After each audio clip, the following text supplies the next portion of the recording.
പ്രിയ സുഹൃത്തുക്കളെ, കലാശക്കൊട്ട് കഴിഞ്ഞ് നിശബ്ദ പ്രചാരണമാണല്ലോ കേരളത്തിൽ.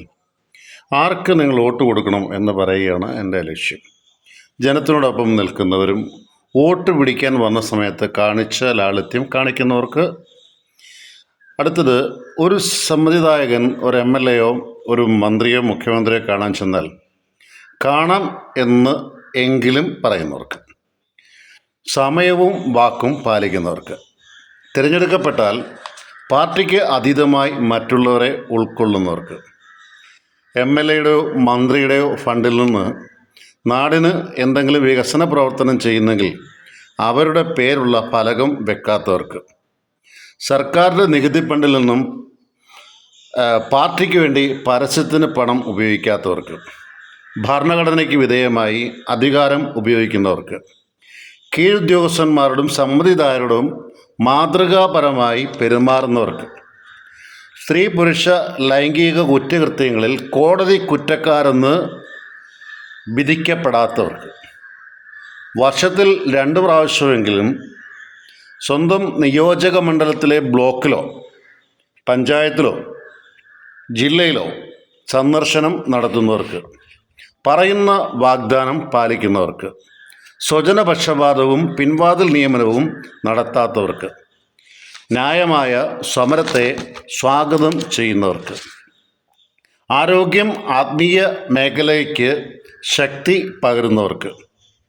പൊതുജനത്തിൻ്റെ പണം ദൂർത്തടിക്കാത്തവർക്ക്. ജനങ്ങളുടെ ന്യായമായ ആവശ്യം ചുവപ്പ് നാടയിൽ കുരുക്കി ഇടാത്തവർക്ക്. മാന്യമായി സമ്മതിദായകരോടും ശത്രുക്കളോടും തൻ്റെ പാർട്ടിക്ക് എതിരായി നിൽക്കുന്ന മറ്റു പാർട്ടികളോടും മാന്യമായി സംസാരിക്കുന്നവർക്ക്. അവസാനമായി ഒരു വാൽകഷ്ണം ഞാൻ പറയുകയാണ്.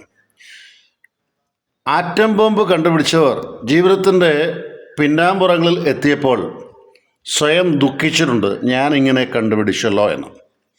LSD കണ്ടുപിടിച്ച ആളായിരിക്കുന്നു ആൽഫ്രഡ് ഹോഫ്മാൻ ആണെന്ന് തോന്നുന്നു. ആറ്റം ബോംബ് കണ്ടുപിടിച്ച ആളും ഈ LSD കണ്ടുപിടിച്ച ആൾ, അയാൾ 102-ാമത്തെ വയസ്സിലാണ് മരിക്കുന്നത് കേട്ടോ. അയാൾ നല്ല കാര്യത്തിന് വേണ്ടി കണ്ടുപിടിച്ച. പക്ഷേ അദ്ദേഹം പിന്നീട് അതിനെക്കുറിച്ച് ദുഃഖിച്ചിട്ടുണ്ട്. നമ്മൾ നാളെ തിരഞ്ഞെടുക്കുന്ന ആളുകളെക്കുറിച്ച് നിങ്ങൾ ദുഃഖിക്കാതിരിക്കുക. ഇത് ആറ്റം ബോംബ് ആകാതിരിക്കട്ടെ. ഇത് ജനത്തിനും സമൂഹത്തിനും ലോകത്തിനും നന്മ ചെയ്യുന്നവരായിരിക്കട്ടെ. ഇനി ഒരാളെയും കൂടെ ഞാൻ പറയുന്നു, പ്രിയപ്പെട്ട സുഹൃത്തുക്കളെ. ശാസ്ത്രീയ അവബോധം നൽകുന്ന ആളുകൾക്ക്. 2, ഉന്നതമായ വിദ്യാഭ്യാസം നൽകുന്നവർക്ക്. 3, ഇലക്ഷന് റേഷൻ കാർഡോ റേഷൻ നൽകുന്നവരോ പണം നൽകുന്നവരോ അല്ല നമുക്ക് വേണ്ടുന്നത്. 1, വിദ്യാഭ്യാസം. 2, സംസ്കാരം.